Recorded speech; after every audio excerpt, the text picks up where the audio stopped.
Jacques 1, 9 à 15. Je lis la parole. Jacques chapitre 1, verset 9 à 15. Que le frère de condition humble se glorifie de son élévation. Que le riche, au contraire, se glorifie de son humiliation, car il passera comme la fleur de l'herbe. Le soleil s'est levé avec sa chaleur ardente. Il a desséché l'herbe, sa fleur est tombée et la beauté de son aspect a disparu. Ainsi, le riche se flétrira dans ses entreprises. Heureux l'homme qui supporte patiemment la tentation, car, après avoir été éprouvé, il recevra la couronne de vie que le Seigneur a promis à ceux qui l'aiment. Que personne, lorsqu'il est tenté, ne dise « C'est Dieu qui me tente », car Dieu ne peut être tenté par le mal et il ne tente lui-même personne. Mais chacun est tenté quand il est attiré et amorcé par sa propre convoitise. Puis, la convoitise, lorsqu'elle a conçu, enfante le péché, et le péché étant consommé, produit la mort. Parole du Seigneur. Amen. Amen. Amen. Alléluia. Amen. Amen. Merci à toi, Vicky. Alors, donc, bien aimé, le vendredi dernier, nous avons commencé à voir le chapitre 1 de Jacques. Et on a dit que le chapitre 1 porte sur l'épreuve de notre foi. Amen. L'épreuve de notre foi. Et on a dit que personne ne peut marcher avec Dieu s'il n'a pas la foi. N'est-ce pas? La foi est vraiment la substance essentielle que nous devons posséder si nous voulons marcher avec Dieu. Et c'est pourquoi Hébreux 11, 6 le dit que sans la foi, il est impossible de plaire à Dieu. Oui. Donc, et il revient même dans Galates, dans Romains, Paul le dit que le juste vivra par sa foi. Amen. Le juste vivra par sa foi. Donc, bien aimé, la foi, c'est vraiment sans la foi, on ne peut rien faire avec Dieu. Sans la foi, on ne peut pas marcher avec lui, on ne peut rien faire. Parce que la foi, c'est simplement dire, reconnaître que ce que Dieu dit là, c'est vrai. Et puis garder cette parole pour vivre avec ça. C'est ça la foi. Dire que ce que Dieu a dit là, c'est vrai, c'est la vérité. Et que ce soit les vents, les marées, n'est-ce pas, les situations qui vont venir, toi, tu t'en tiens à ce que Dieu a dit et tu t'appuies sur ça pour vivre. Amen. Et pour que cette foi-là soit réellement une foi ferme, il faut qu'elle soit éprouvée. Et on l'a vu, ce que l'apôtre Pierre a dit dans 1 Pierre 1, il dit que puisqu'il le faut, il faut que notre foi soit éprouvée par diverses épreuves. Donc, notre foi va être éprouvée. Amen. Amen. Notre foi va être éprouvée parce que si elle est authentique, elle doit être éprouvée pour réellement montrer que cette foi-là, elle est vraie. Elle n'est pas une fausse foi. Amen. Amen. Amen. Donc, le Seigneur va permettre des épreuves dans notre vie pour tester notre foi, pour éprouver notre foi. On a vu l'exemple d'Abraham le vendredi dernier. Là, Dieu, dans Genèse 22, la Bible dit que Dieu mit Abraham à l'épreuve en lui demandant de sacrifier son fils, Isaac, son fils qu'il aime. N'est-ce pas? Ce n'est pas que Dieu voulait tuer Isaac, ce n'est pas ça. Mais il voulait tester jusqu'où Abraham pouvait lui obéir, jusqu'où Abraham pouvait manifester la foi en lui. Et la Bible dit que, l'apôtre Paul dit que Abraham croyait tellement en Dieu qu'il était sûr que Dieu pouvait ramener son fils à la vie. Amen. Dieu pouvait ramener son fils à la vie. Il avait tellement foi en Dieu qu'il dit que si Dieu me dit de sacrifier mon fils, c'est qu'il est capable de me donner un autre fils ou de le ressusciter. Job aussi, on nous parle de l'épreuve de Job. C'est juste qui a tout perdu. Oui. Donc, on a vu aussi l'exemple du Seigneur Jésus, l'épreuve de la croix. C'est l'épreuve de sa foi, de son obéissance. Le Père dit, tu vas mourir à la croix pour que par toi, je puisse sauver mes fils qui sont perdus, mes bébés qui sont perdus. Ce n'était pas facile, n'est-ce pas? Mais il a accepté de sacrifier sa vie, il a accepté d'obéir, il a manifesté sa foi. Parce que si le Seigneur Jésus ne croyait pas que le Père pouvait le ressusciter, est-ce qu'il pouvait accepter de mourir? Non. Non, justement, il avait foi que s'il place sa confiance à ce Dieu-là, s'il meurt, s'il livre sa vie là, il va ressusciter, n'est-ce pas?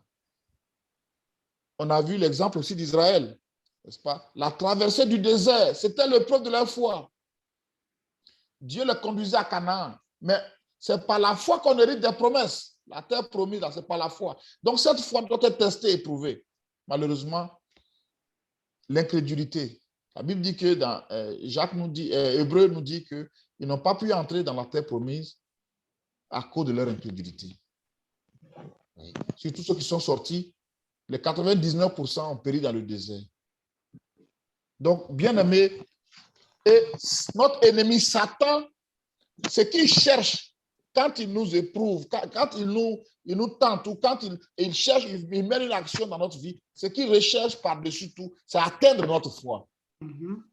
Voilà. Satan ne cherche rien d'autre. Hein. Il sait que s'il enlève la clé, que la foi en toi, c'est fini. Vous voyez, ce monde-là, les gens que vous voyez, la plupart des hommes que vous voyez là, ils sont incrédules. Satan a aveuglé leurs yeux. Ils ne croient pas en Dieu. Ils ne croient pas au surnaturel. Ils croient. Même pour croire que Dieu existe là. La plupart des gens ne croient pas que Dieu existe. Donc, les gens sont dans l'incrédulité. Tant que tu es incrédule là, mais tu rejettes la parole de Dieu. N'est-ce pas? Satan te donne toutes sortes de raisonnements pour que tu rejettes la parole de Dieu, que tu vives par d'autres pensées que lui va te donner. Donc, bien aimé, la foi que nous avons reçue là, quand tu es né de nouveau, ce que Dieu fait, il te fait, comme dit Paul dans Éphésiens 2, nous sommes sauvés par la foi, nous sommes sauvés par grâce au moyen de la foi, et cela ne vient pas de Dieu, de nous, c'est un don de Dieu. Donc la foi là, c'est un Dieu que tu donnes, une capacité de marcher avec lui, qui met dans ton cœur par le Saint-Esprit. Il rend sa parole vivante en toi par la présence du Saint-Esprit pour te rendre capable de marcher avec lui. C'est ça la foi. De croire que Dieu est capable d'agir. De croire qu'à Dieu, rien n'est impossible. Amen. De croire que tout est possible à celui qui croit. Oui, c'est pourquoi la Bible nous dit le juste vivra par la foi. The righteous shall live by faith. Le juste vivra par sa foi. Oui. Donc, la foi est comme la monnaie d'échange dans le monde spirituel. Ça veut dire que tout ce que tu obtiens de Dieu, c'est par la foi. Oui. Dans ce monde-là, physique, c'est l'argent qui est le moyen d'échange par excellence. Mais dans le monde spirituel, tout échange que tu reçois, tout ce que tu reçois de Dieu, c'est au moyen de ta foi. Le fait de dire que ce que Dieu a dit, ce qu'il a promis, ce qu'il a fait est vrai, je m'appuie sur ça jusqu'à ce que je voie la réalité. La foi est une ferme assurance des choses qu'on espère, une démonstration de celles qu'on ne voit pas. Oui. Donc c'est pourquoi ce livre de Jacques, bien aimé, Dieu veut fortifier notre foi. Dieu veut permettre notre foi d'arriver à la perfection, à la maturité de la foi. Vous voyez, donc, quand tu es né de Dieu, quand tu es né de nouveau, tu deviens un bébé dans la foi. N'est-ce pas? Ce que tu as besoin, c'est qu'on t'entoure d'affection, d'amour, la présence de Dieu, la joie, le bonheur, le bien-être. Tu es porté même comme un ange, comme des anges te portent. Mais à un moment donné, tu vas passer par ce qu'on appelle l'épreuve de ta foi. C'est pourquoi il dit, Jean nous a dit dans 1 Jean que je vous écris jeunes gens, parce que vous êtes forts, la parole de Dieu demeure en vous, vous avez vaincu le malin, n'est-ce pas? Donc l'épreuve de ta foi maintenant, le test, comme dans le désert pour Israël. n'est-ce pas? Les situations vont venir. Est-ce que tu as dit non, je mangeais des concombres en Égypte, je mangeais, j'étais bien, même si j'étais esclave, j'étais bien, je vais retourner en Égypte. Je vais retourner en Égypte. Ou bien tu as dit non, Canaan que Dieu m'a promis est encore plus glorieux. Oh, il y a le lait et le coule, dans ce pays coule le lait et le miel. Alléluia. Je veux hériter de Canaan, je veux hériter de la paix promise. Je ne vais pas retourner en Égypte. Non. Ta foi sera testée, ta foi sera éprouvée. Et la plupart des gens restent dans le désert, ça veut dire qu'ils n'arrivent pas à triompher de la chair, ils n'arrivent pas à triompher de leur combat contre Satan, ils tournent en rond. 99% des personnes tournent comme ça. Mais si nous sommes résolus à dire, Seigneur, ta parole que j'ai dans ma main, elle est vraie. Je veux marcher selon elle. Je veux vivre selon ça. Que ce soit ce que le monde dit, que ce soit ce que Satan dit. Je veux croire en ta parole. Amen. Je veux croire que ce que tu dis est vrai. Je veux vivre selon elle. Je te fais confiance pour chaque situation de ma vie. Je me laisse guider par toi. Tout à l'heure, notre soeur qui dirigeait a parlé de la réalité et la vérité. Ce que je vois, c'est la réalité, mais ta vérité est au-dessus de ça. Amen. Alléluia. Donc, Dieu va éprouver notre foi. N'est-ce pas? Quelqu'un a dit, Dieu n'approuve que ceux qui l'éprouvent. Donc, il faut que tu passes par le preuve de ta foi, le test de ta foi. Et ça, c'est chaque jour. Hein? Chaque jour, puisque tu dois marcher par la foi. Donc, chaque jour, c'est un jour de preuve. Chaque fois que tu te réveilles le matin, là, sache qu'il y a des épreuves qui t'attendent. Des épreuves qui t'attendent. Parce que tu dois marcher par la foi. You must walk by faith. Donc, ta foi sera testée, mise à l'épreuve. Donc, aujourd'hui, nous allons voir les versets 9 à 15 de Jacques. Il dit que le frère de condition humble se glorifie de son élévation. Et que le riche, au contraire, se glorifie de son humiliation. Donc, ici, l'apôtre prend deux exemples. Un inconverti qui est riche, n'est-ce pas, et un croyant qui a une situation humble, sociale certainement humble. Et le riche, il est riche matériellement, n'est-ce pas? Il a des maisons, il a des voitures, il a des sociétés, il a des comptes en banque garnis, il a beaucoup de biens. Mais certainement que le croyant n'a pas tous ses biens. Il n'est pas un grand haut gradé de l'armée, il n'est pas un grand homme d'affaires, il n'est pas un grand politique, il n'a pas beaucoup de moyens. Mais qui se glorifie de son élévation, n'est-ce pas? Amen. C'est qu'il sera un jour glorifié dans le ciel. Et c'est pourquoi il va reprendre au verset 5 du chapitre 2, il dit simplement, écoutez mes frères bien-aimés, Dieu n'a-t-il pas choisi les pauvres aux yeux du monde pour qu'ils soient riches en la foi et héritiers du royaume qu'il a promis à ceux qui l'aiment? Oui. Donc, ceux qui sont pauvres aux yeux du monde, tu n'as pas ceci, tu n'as pas cela, tu n'as pas tel diplôme, tu n'as pas telle relation, tu n'es pas dans tel milieu, tu n'as pas tout ça là. Mais il dit que le riche, celui qui n'a pas la foi, mais qui est riche matériellement, il est riche des choses de la terre, n'est-ce pas? Il dit au contraire, il sera humilié. Ça veut dire que quand la mort va arriver là, le riche, la quoi va lui servir, c'est bien. Donc, on n'est pas en train de dire qu'il ne faut pas être riche, non. Mais ici, on parle de ceux qui sont riches matériellement, mais qui n'ont pas la foi. N'est-ce pas? Ils s'appuient sur leur richesse. Leur espérance, c'est la richesse, c'est ce qu'ils ont. Il dit, il sera humilié. Donc, face à la mort, face au jugement de Dieu, est-ce que sa richesse peut le sauver? Est-ce que sa richesse peut le sauver? Non.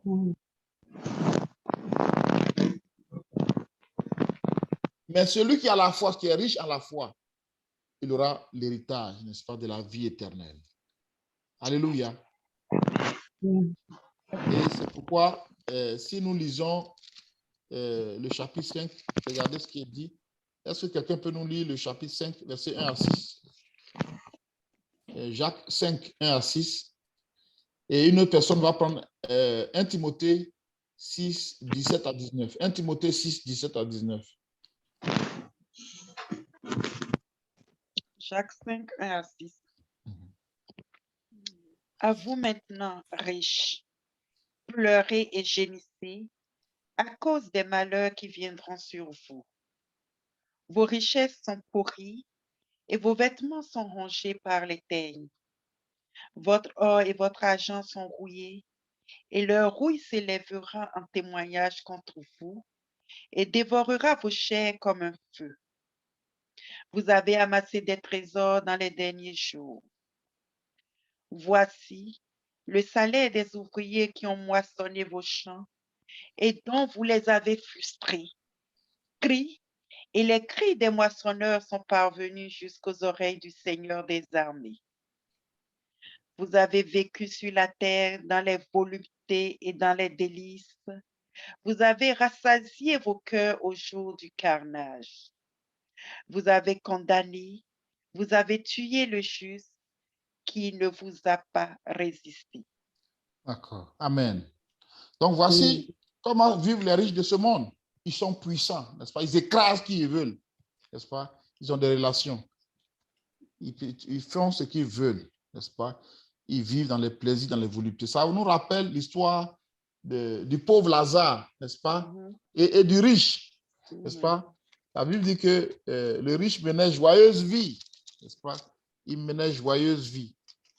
Et chaque jour, c'est dans Luc chapitre 16, verset 19 à 31. Donc, le riche menait une joyeuse vie. Lazare, c'était un homme de foi, même s'il n'avait pas beaucoup de moyens. Mais quand il est mort, quand les deux sont morts, le riche est parti au séjour des morts, dans la flamme, dans les flammes, dans les tourments. Et Lazare était amené dans le sein d'Abraham, dans le lieu du repos. Amen. Et le riche étant, le riche étant en tourment, dans le séjour des morts, il leva les yeux. Et tandis qu'il était en proie au tourment, n'est-ce pas? Il vit de loin Lazare dans le sein d'Abraham. Il dit, mais Père Abraham, voici Lazare, je le connais. Il n'a qu'à venir m'aider un peu. Il dit, non, tu ne peux pas passer d'un endroit à l'autre, n'est-ce pas? C'est ça. Souviens-toi que tu as reçu tes biens pendant ta vie, n'est-ce pas? Et Lazare a eu des maux, a été éprouvé. Maintenant, il est ici consolé et toi, tu souffres. Amen. Oui. Donc, bien aimé, la richesse peut être un piège pour l'homme. Oui. Dans la mesure où l'homme se confie en ses biens, la richesse devient son Dieu, n'est-ce pas? La cupidité, l'amour de l'argent. Et il est prêt pour amasser chaque jour plus encore, pour vivre dans les délices, pour vivre dans les plaisirs sans Dieu. Oui. Donc, c'est cela. Celui qui est riche à la foi, qui est humble, qui fait confiance à Dieu, il va être élevé, n'est-ce pas? Mais celui qui s'appuie sur sa richesse matérielle, il dit qu'il sera comme l'herbe, n'est-ce pas, qui se lève et qui est desséchée par la chaleur. La fleur qui tombe et son beauté disparaît. Regardons 1 Timothée 6, 17 à 19.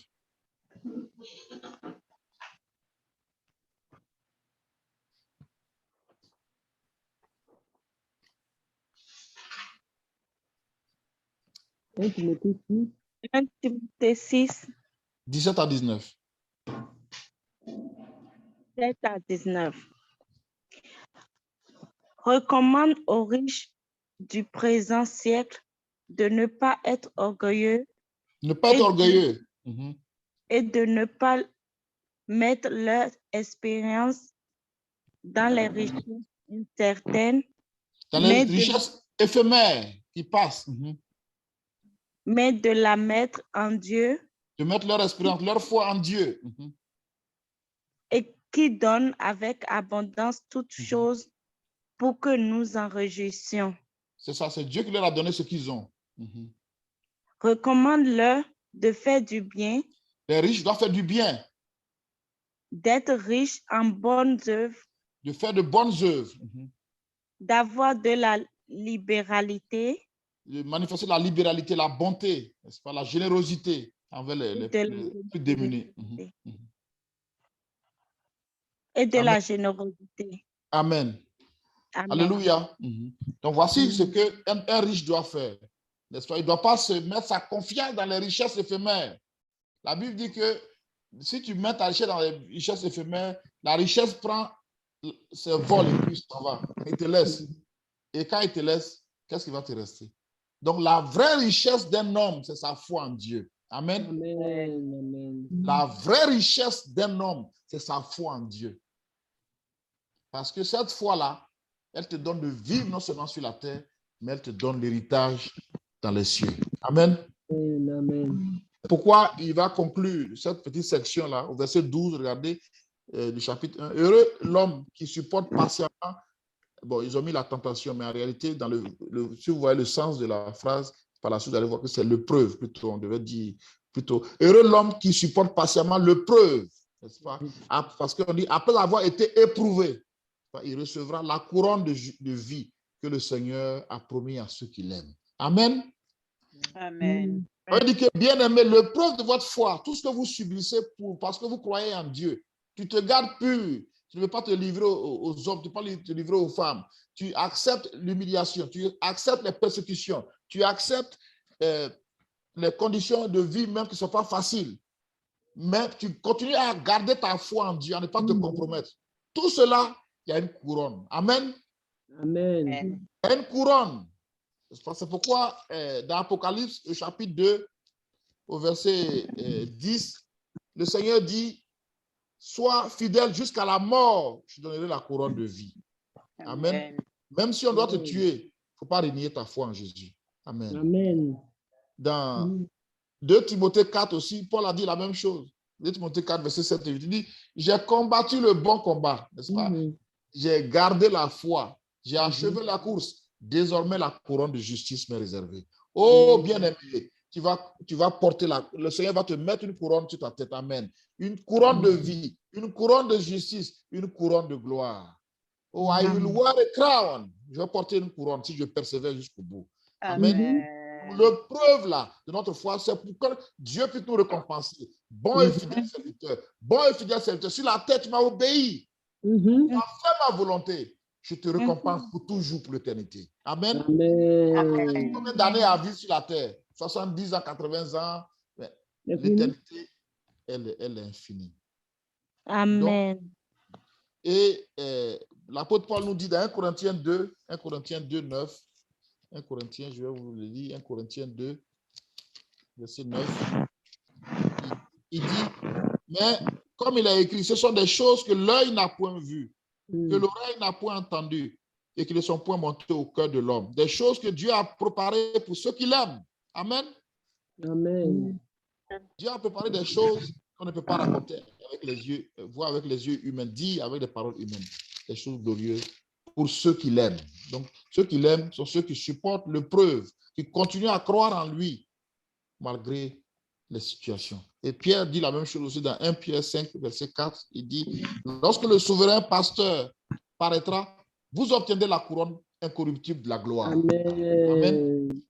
Donc, bien aimé, le preuve de notre foi là, c'est pour nous couronner, c'est pour nous donner un héritage céleste. Mais sur la terre aussi, elles nous permettent d'obtenir les promesses du Seigneur. Amen. Amen. Alléluia. Amen. C'est un encouragement. Savoir que notre persévérance ne sera pas vaine. Et cette épreuve-là donc peut prendre plusieurs formes. Ça peut être des sujets de prière qu'on adresse à Dieu qui met du temps à venir. Comme l'exemple d'Abraham qui a attendu 25 ans pour avoir son fils.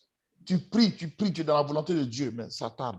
Tu continues à croire que Dieu est capable, n'est-ce pas? Ça peut être des conditions sociales modestes, comme le cas de ce pauvre dont on parle ici dans Jacques. Ça peut être des tentations, comme on va le voir dans les versets 13 à 15.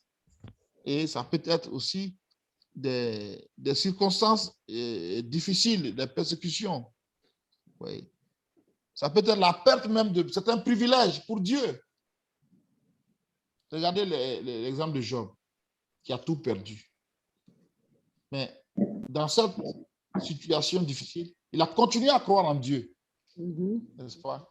Job nous dit, le livre de Job nous dit que dans toutes ces choses, Job ne pécha point contre l'Éternel. Amen.